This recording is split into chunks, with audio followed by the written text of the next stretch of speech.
Al-hayatu, ada seorang ulama mengatakan al-hayatu hiya al-aqa ar-rabbani. Kehidupan yang kita jalani di dunia ini adalah given atau al-aqa ar-rabbani, pemberian Allah Subhanahu wa taala. Taruh mejanya. Karena hidup ini adalah pemberian Allah Subhanahu wa taala, maka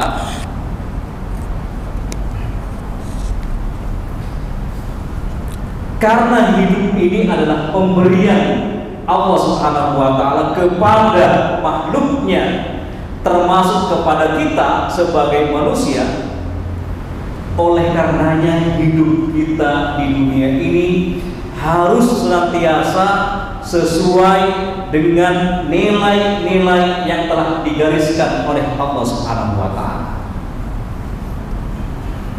Oleh karenanya kehidupan orang-orang yang beriman, apakah itu ucapannya, apakah itu perbuatannya, apakah itu pemikirannya, harus berorientasi untuk mendapatkan kecintaan dan keridhaan dari Allah Subhanahu wa taala. Ketika kita menjadikan pemikiran kita, ketika kita menjadikan ucapan kita, ketika kita menjadikan perbuatan kita dalam rangka beribadah kepada Allah Subhanahu wa taala, saat itulah kita akan menjadi abdun rabbaniyun, akan menjadi hamba-hamba Allah yang rabbani, yaitu ucapannya, tindakannya, pemikirannya senantiasa selaras sesuai dengan nilai-nilai yang telah ditetapkan oleh Allah Subhanahu wa taala dari syariat-syariatnya. Oleh karenanya, Bapak dan Ibu sekalian yang dirahmati oleh Allah Subhanahu wa taala, dalam jasad manusia itu ada 3 aspek yang sangat penting. Yang pertama itu adalah al-janib al-jasadi, aspek fisik. Dan yang kedua adalah al-janib al-aqli, aspek akal. Dan yang ketiga adalah al-janib al-qalbi, aspek hati. Oleh karenanya orang-orang beriman itu harus senantiasa akalnya, hatinya, jasadnya harus senantiasa tersiggok, terwarnai dengan nilai-nilai yang telah ditetapkan oleh Allah Subhanahu wa taala. Ma'asyiral muslimin wal muslimat, jamaah kajian maghrib yang semoga dirahmati oleh Allah Subhanahu wa taala. Jadi hati orang yang beriman, akal orang yang beriman, jasad orang yang beriman itu harus senantiasa tercelup, terwarnai dengan sifatullah, dengan ketetapan yang telah ditetapkan oleh syariat Allah Subhanahu wa taala. Nah, jamaah sekalian yang dirahmati oleh Allah Subhanahu wa taala, karena Ramadan semakin dekat, maka kita semaksimal mungkin mengerahkan tenaga kita, mengerahkan apapun yang kita miliki dalam rangka menggapai keberkahan dan kesuksesan di bulan Ramadan. Bapak dan Ibu sekalian, ada 3 kunci kesuksesan. Ada 3 kunci kesuksesan, di mana kalau kita bisa memiliki 3 kunci ini, kita akan mendapatkan kesuksesan dunia dan akhirat. Kita bukan hanya mendapatkan kesuksesan di dunia, tapi insya Allah kita nanti ketika meninggalkan dunia ini, kita akan mendapatkan nikmat kubur, dan ketika terjadi hari kiamat kita akan dimasukkan ke surga Allah Subhanahu wa taala. 3 kunci itu Bapak dan Ibu sekalian adalah ilmu, iman, dan amal. Ilmu, iman, dan amal. Inilah 3 kunci kesuksesan bagi seorang yang beriman.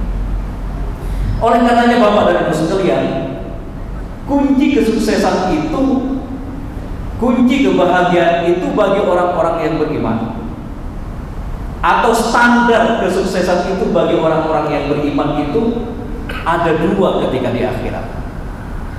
Standar yang pertama kesuksesan orang yang beriman itu ketika di akhirat, faman zuhziha 'anil nar,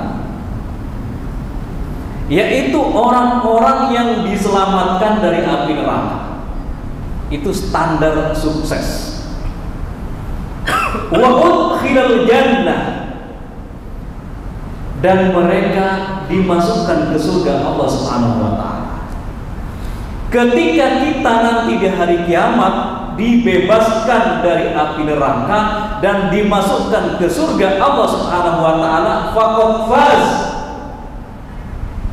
maka sungguh dia menjadi orang-orang yang beruntung, termasuk orang-orang yang mendapatkan kesuksesan.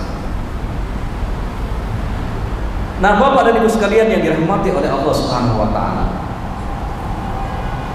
Kemudian, apa saja persiapan yang harus kita lakukan dalam menyambut bulan Ramadan ini Bapak dan Ibu sekalian?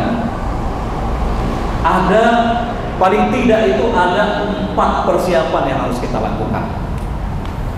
Yang pertama adalah al-i'dad ar-ruhi, mempersiapkan mental dan spiritual. Dan yang kedua adalah al-isti'dad atau al-i'dad al-ilmi, mempersiapkan ilmu. Dan yang ketiga adalah al-i'dad al-mali, mempersiapkan materi.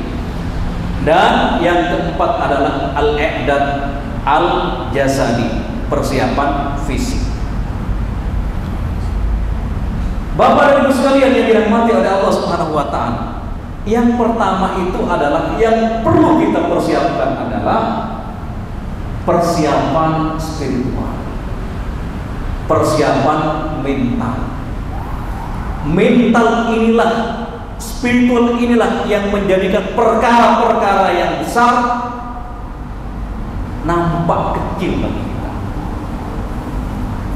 Spiritual inilah yang menjadikan tantangan-tantangan besar bagi orang-orang yang beriman menjadi kecil di hadapannya karena kekuatan mentalnya yang sangat membaca. Oleh karenanya Bapak dan Ibu sekalian, persiapan utama bagi kita sebagai hamba-hamba Allah yang beriman ketika akan memasuki bulan Ramadan adalah persiapan ruhi, persiapan spiritual, yaitu dengan memperbanyak ibadah, baik itu ibadah mahdhah maupun ibadah-ibadah ghairu mahdhah. Yaitu misalkan kita memperbanyak berdoa, memperbanyak tilawatul Quran, memperbanyak sedekah. Dan kalau kita tidak mampu bersedekah dengan harta, kita bersedekah dengan senyuman kepada sesama orang-orang yang beriman. Kita menyingkirkan duri di jalan, itu adalah sedekah. Tersenyum ketika bertemu dengan sesama manusia, terutama kepada orang-orang yang beriman, itu adalah sedekah. Menuntun orang yang tersesat di jalan, itu adalah sedekah. Memberikan informasi kepada orang lain, ya, ada orang lain yang bertanya kepada kita alamat, misalkan alamat Masjid Al-Azhar itu di mana, posisi Masjid Al-Azhar itu di mana, kemudian kita tunjukkan kepada orang itu alamatnya, bahkan kita mengirimkan alamatnya secara jelas, maka itu adalah termasuk sedekah. Oleh karenanya dalam konteks mempersiapkan spiritual ini Bapak dan Ibu sekalian, Mari kita jadikan momentum di bulan Sya'ban ini sebagai momentum untuk melipat gandakan amal-amal ibadah kita, untuk melipat gandakan kebaikan-kebaikan yang kita lakukan. Ala qadril istithomah, semampu kita. Ya, misalkan kita Bapak dan Ibu sekalian terbiasa sedekah 10.000 per hari. Misalkan di bulan Sya'ban ini kita tingkatkan lagi menjadi 50.000, ya 25.000 dan seterusnya. Atau misalnya dalam keseharian kita sudah terbiasa melaksanakan sholat witir sebelum tidur, ya, misalkan hanya 1 rakaat, kita tingkatkan menjadi 3 rakaat, atau kita tingkatkan dengan memperbanyak qiyamul lail. Qiyamul lail itu bisa, ya, bisa 2 rakaat, ya. Kemudian kita tutup dengan witir. Tapi yang afdol itu adalah 11 rakaat, ya. Nah, Bapak dan Ibu sekalian yang dirahmati oleh Allah Subhanahu wa taala, intinya tidak ada alasan bagi kita untuk tidak memperbanyak amal-amal di bulan Sya'ban ini, karena sebentar lagi 2 minggu lagi kita akan memasuki bulan Ramadan. Kenapa Bapak dan Ibu sekalian kita mempersiapkan spiritual dan mental yang kuat di bulan Sya'ban ini? Karena ketika kita masuk bulan Ramadan itu, ya, kita sudah punya persiapan, ya, punya pengalaman berpuasa. Bayangkan kalau kita masuk bulan Ramadan tidak pernah punya pengalaman puasa selama setahun, pasti kita akan merasa kaget. Ya, pasti perut kita akan merasa kaget. Bayangkan selama 1 tahun kita tidak pernah berpuasa, tiba-tiba masuk bulan Ramadan, akhirnya puasa di hari pertama itu pasti kita lemas. Oleh karenanya biasanya, ya, ada tradisi di kantor-kantor tuh kalau selesai sholat zuhur itu banyak yang rebahan itu. Kalau di masjid ini ada nggak? Ya nggak apa-apa, istirahat ya. Nah, Bapak dan Ibu sekalian, apa sih dalilnya kita mempersiapkan spiritual ini? Dalilnya sangat terkenal Bapak dan Ibu sekalian.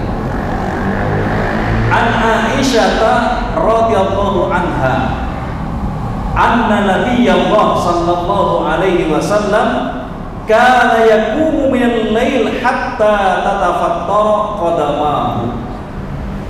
Ini Aisyah memberikan informasi bahwasanya Nabi sallallahu alaihi wasallam ketika melaksanakan qiyamul lail hatta tatafattara qadamahu, kedua kaki Rasulullah sallallahu alaihi wasallam itu sampai bengkak-bengkak.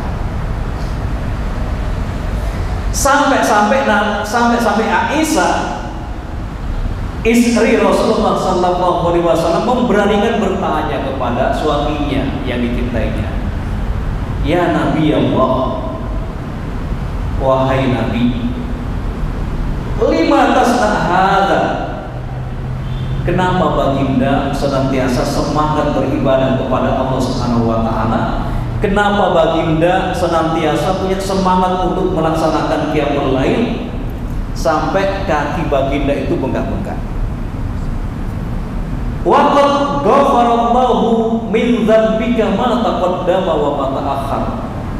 Wahai suamiku, wahai baginda, bukankah Allah Subhanahu wa taala telah mengampuni dosa-dosa Anda, baik yang telah berlalu dan dosa-dosa yang akan datang?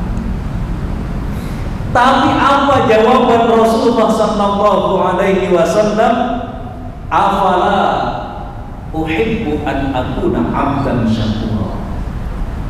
Wahai Aisyah, apakah aku ini tidak layak kalau menjadi hamba Allah yang bersyukur? Itulah jawaban dari Rasulullah SAW, sosok yang dijamin masuk surga dosa-dosa yang telah berlalu diampuni dan dosa-dosa yang akan datang telah diampuni. Tetapi semangat beliau untuk melipat gandakan amal-amalnya itu sangat-sangat luar biasa. Inilah yang layak menjadi teladan bagi kita. Walaupun kita katakan agak sanggup seperti Nabi, karena Nabi itu kan hukum bagi Nabi melaksanakan qiyamul lail itu wajib. Tapi bagi umatnya sebagai bentuk dispensasi, sebagai bentuk keringanan, umat Nabi Muhammad SAW disunnahkan untuk melaksanakan qiyamul lail. Tapi kalau Nabi Muhammad SAW itu adalah sesuatu yang wajib. Inilah keringanan yang Allah berikan kepada umat Nabi Muhammad SAW.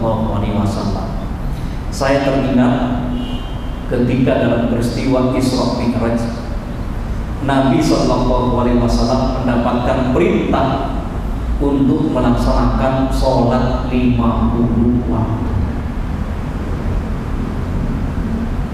Bayangkan Bapak dan Ibu sekalian, kalau kita diperintahkan dalam sehari semalam ini melaksanakan sholat 50 waktu,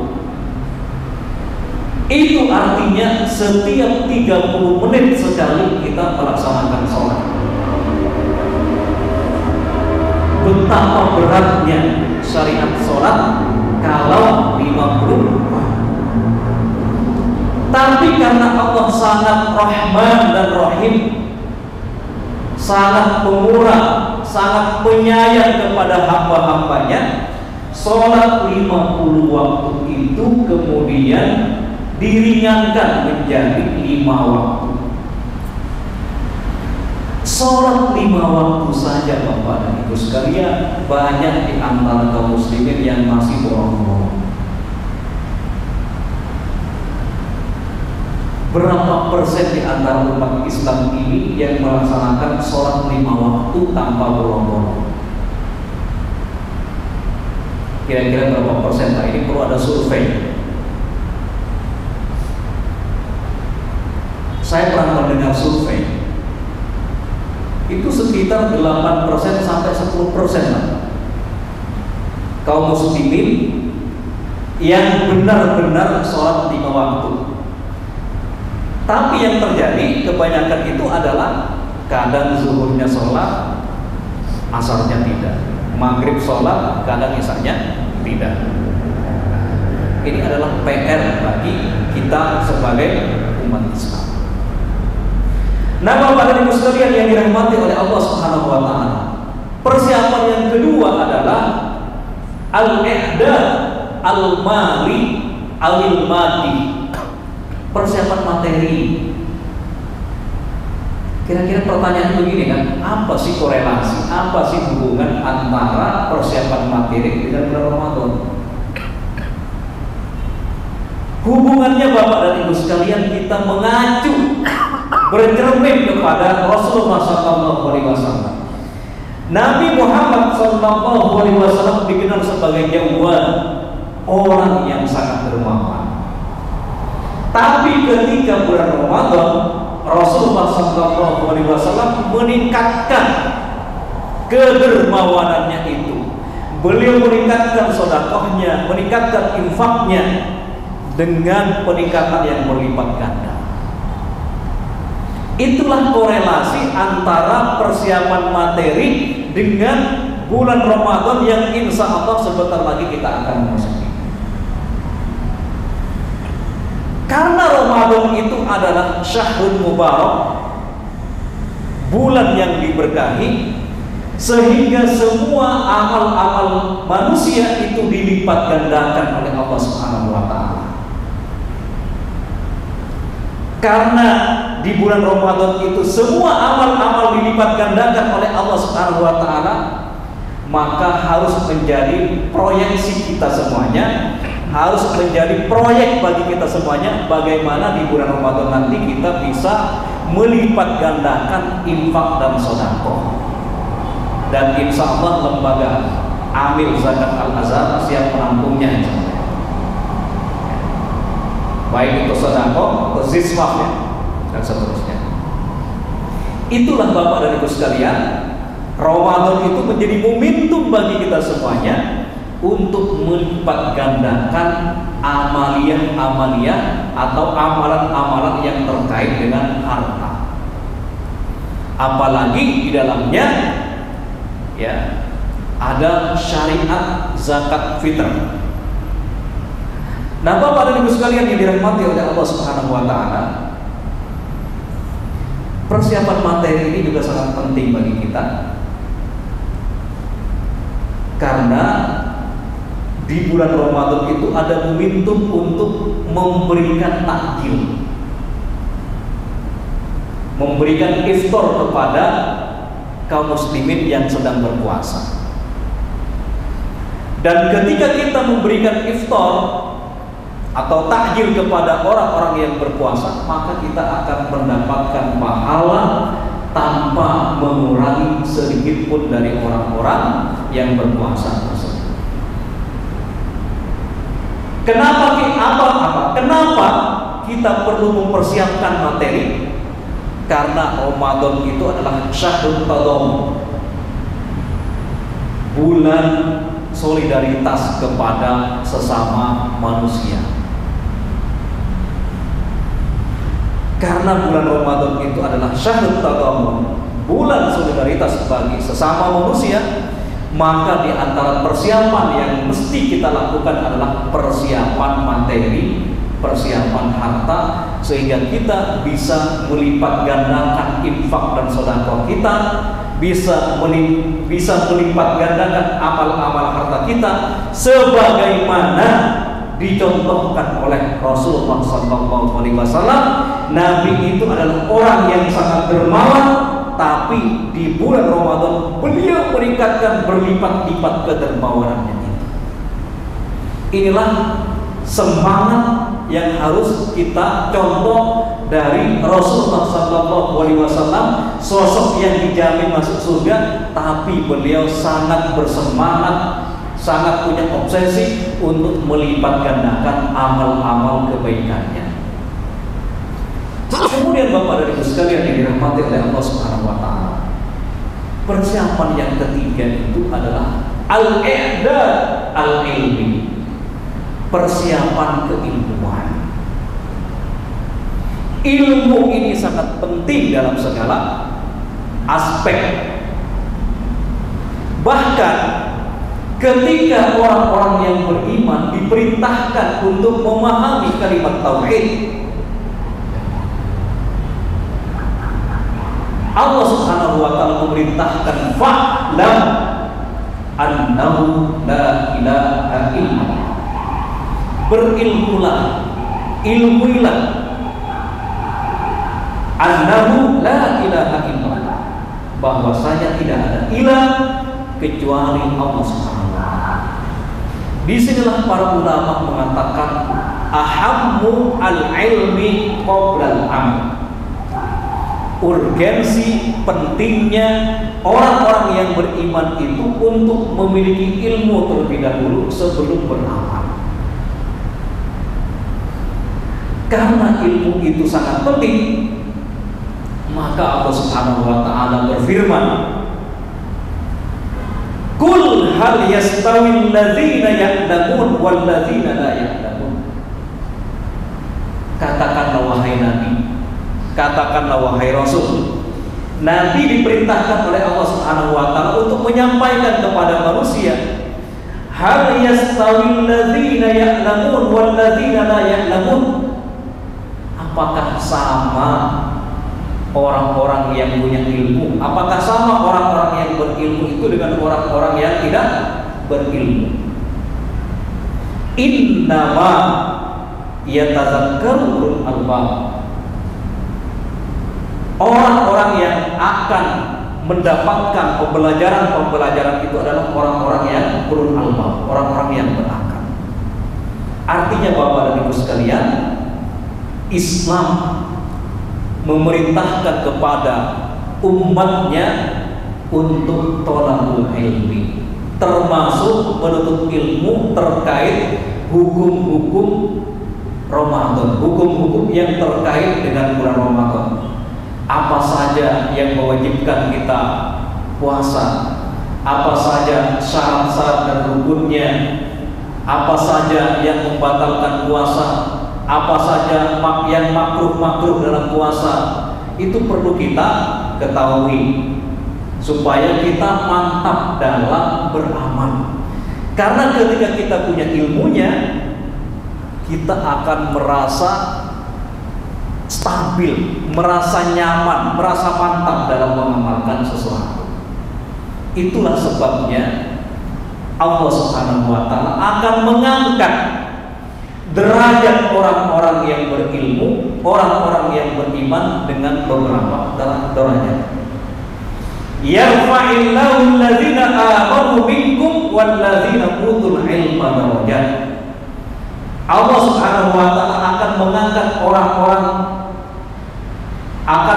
derajat orang-orang yang beriman di antara kalian dan mengangkat orang-orang yang berilmu.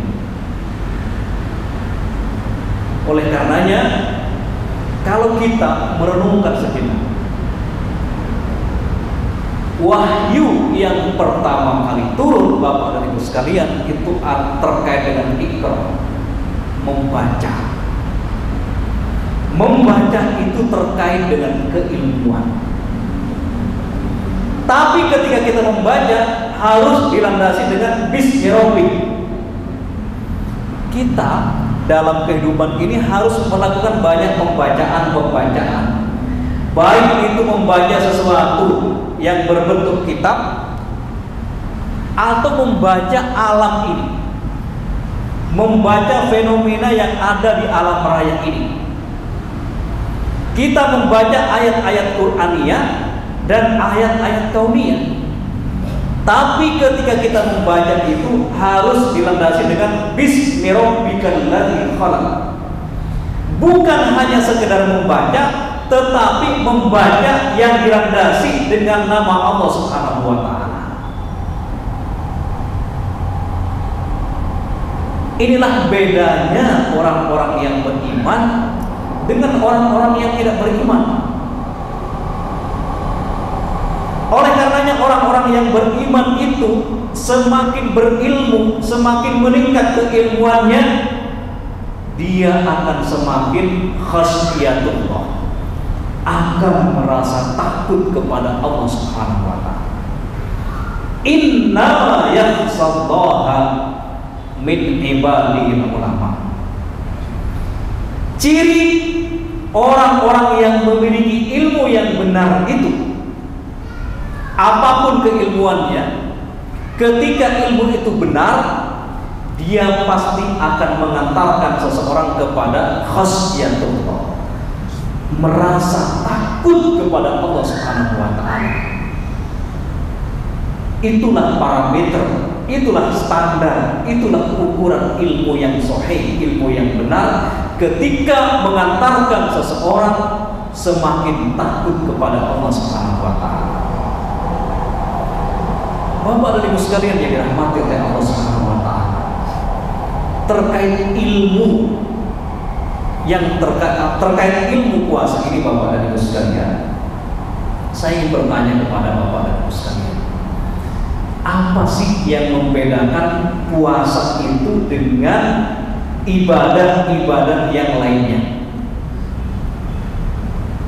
Kalau ibadah haji itu kan gabungan atau kombinasi antara ibadah harta dengan ibadah fisik, ibadah maliyah wa ibadah jasadiyah, itu ibadah haji. Sebentar lagi, 2 bulan lagi ini akan memasuki 3 bulan lagi ya, sekitar 3 bulan lagi kita akan memasuki bulan haji, Dzulqa'dah, Dzulhijjah. Haji itu adalah intinya gabungan antara ibadah fisik dengan ibadah harta. Terus apa bedanya dengan puasa? Apa bedanya dengan sholat? Sholat itu kan kata para ulama adalah ibadah jasadi, ibadah fisik. Dan ibadah sholat itu nampak, bisa kelihatan orang lain. Gerakan-gerakannya dari takbiratul ihram sampai salam itu kita bisa melihatnya. Karena ibadah sholat itu adalah ibadah fisik. Terus apa yang membedakannya dengan puasa? Kalau haji itu adalah gabungan antara ibadah harta dengan ibadah fisik, kalau sholat itu adalah ibadah jasadiah atau ibadah fisik, kata para ulama, puasa itu memiliki keistimewaan khusus. Apa keistimewaannya? Ibadah puasa itu terletak kepada al-imsak. Al-imsak, menahan diri. Jadi ibadah yang kerjaannya itu menahan diri itu ya puasa. Tidak ada gerakan-gerakan seperti sholat. Tidak perlu ada istitoah seperti Tidak ada salat istitoah seperti haji. Tapi ibadah puasa ini Bapak dan Ibu sekalian adalah al-imsak, pengendalian diri. Itulah yang penting dalam ibadah puasa yang akan kita lakukan. Oleh karenanya para ulama mendefinisikan puasa itu kan al-imsak al-muftirah min tulu'il fajri ila ghurubis syams. Puasa itu adalah ibadah yang menahan diri, ya. Ibadah itu fungsinya menahan diri dari berbagai macam yang membatalkannya sejak terbit fajar sampai terbenam matahari. Kemudian para ulama mengambil sebuah konklusi, mengambil sebuah kesimpulan bahwa inti dari imsak, inti dari pengendalian diri itu adalah tarbiyatul iradah, mendidik keinginan seorang hamba, menggembleng keinginan seorang hamba. Jangan sampai keinginannya itu berlawanan, bertabrakan dengan rambu-rambu yang telah ditetapkan oleh Allah Subhanahu wa taala. Jadi puasa itu mengajarkan kepada kita tarbiyatul iradah, menggembleng kita, mendidik kita untuk mengatur keinginan kita agar keinginan kita itu selaras sesuai dengan petunjuk dan arahan syariat Islam. Itu inti dari puasa. Intinya tadi kan imsak, menahan diri. Dari imsak itu kemudian kita peras lagi menjadi tarbiyatul iradah, mengatur, memanage semua keinginan kita. Betapa pentingnya mengatur keinginan kita ini dalam puasa Bapak dan Ibu sekalian. Perkara-perkara yang halal di bulan Ramadan itu dilarang dulu untuk melatih syahwat keinginan kita agar tetap sesuai dengan koridor-koridor yang telah ditetapkan oleh Allah Subhanahu wa taala.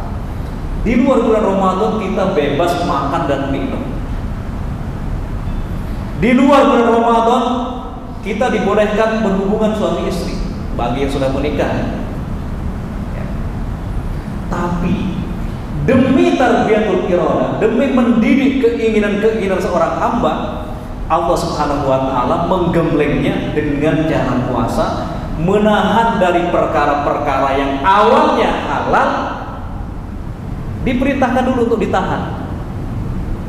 Logikanya Bapak dan Ibu sekalian, kalau hamba-hamba Allah yang beriman ini sudah bisa menahan diri dari perkara-perkara yang mubah, menahan diri dari perkara-perkara yang halal, maka pasti dia akan bisa meninggalkan perkara-perkara yang makruh. Ketika dia bisa meninggalkan perkara-perkara yang makruh, otomatis dia akan bisa meninggalkan perkara-perkara yang haram. Jadi Bapak dan Ibu sekalian, puasa ini sangat luar biasa. Ilmu yang terkait dengan puasa ini sangat luar biasa. Ya. Menggembleng kita untuk menahan dari perkara-perkara yang halal.